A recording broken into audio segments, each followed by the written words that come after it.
Hello నమస్తే అండి. ఇప్పుడు టమాటా ఊరగాయ పచ్చడి అంటారు. ఇది టమాటా పచ్చడి. టమాటా పండ్లు బాగుండింది, బాగా ఎర్రగా బాగున్నాయి. అందుకు ఇది నిలువ పచ్చడి. ఇది నిలువ పెట్టుకోవచ్చు మనం. టమాటాది ఊరికే టమాటాలు కట్ చేసి తిను. దానికి కరెక్ట్ మీ పులుపు, ఒకరు పులుపు ఎక్కువ తింటారు, తక్కువ. దీనికి నేను ఆవాలు, మెంతులు, ఒట్టిమిరపకాయలు వేపుకుంటున్నాను. అది టమాటా ఉడికిచ్చకి పెట్టినాను. అప్పుడు ఎండిచ్చి చేసేదానికన్నా ఇది ఈ నీళ్ళు లేకున్నట్లనే టమాటా రసంలోనే బాగా ఉడుకుతోంది. అది చూడండి, అట్లా ఆ టమాటాలో ఉండే నీటి అంశం అంతా పోతుంది.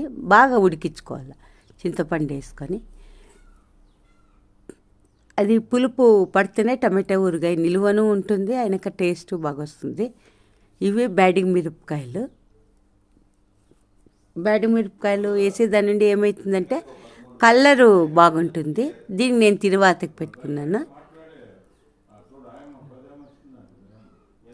ఇది మనకి ఉడికేదాని నుండి ఆ నీటిలో ఉండే టమాటాలో ఉండే నీళ్ళంతా పోతుంది. అయినాక నిల్వ ఉండే కానీ బాగా సహాయం పడుతుంది. ఊరగాయ బాగుంటుంది, చాలా టేస్ట్గానే ఉంటుంది. నేను ఇవి మెంతులు, ఆవాలు, ఒట్టిమిరపకాయలు, ఉప్పు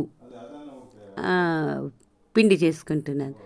అంతా కారం పిండి చేస్తున్నాను. ఇప్పుడు టమాటాలన్నీ ఉడికించినాను కదా, అది నేను మిక్సీ పడుతున్నా.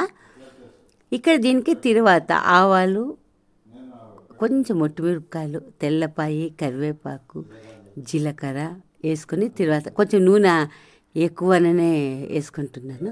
ఇది నిల్వ ఉండేదాని నుండి మనం నూనె ఎక్కువ వేసుకుంటే బాగుంటుంది. నేను ఈ నూనె నూగుల నూనెనే వాడుతున్నాను. ఈ చలికాలానికి నూగుల నూనె కానీ మంచిది. మన చర్మానికి కానీ షైనింగ్ వస్తుంది, బాగా కాంతిగా వస్తుంది నూగుల నూనె. ఇప్పుడు నేను అదంతా మిక్సీకి వేసుకున్నా కదా, టమాటాలు, కారము అంతా ఈ తిరువాత పెట్టిండేదంతా పెట్టి దాంట్లోకి వేసి మళ్ళీ నేను దీన్ని వేపుతున్నాను నూనెలోనే. బాగా చూడండి, అట్లా ఉడికించుకుంటున్నా.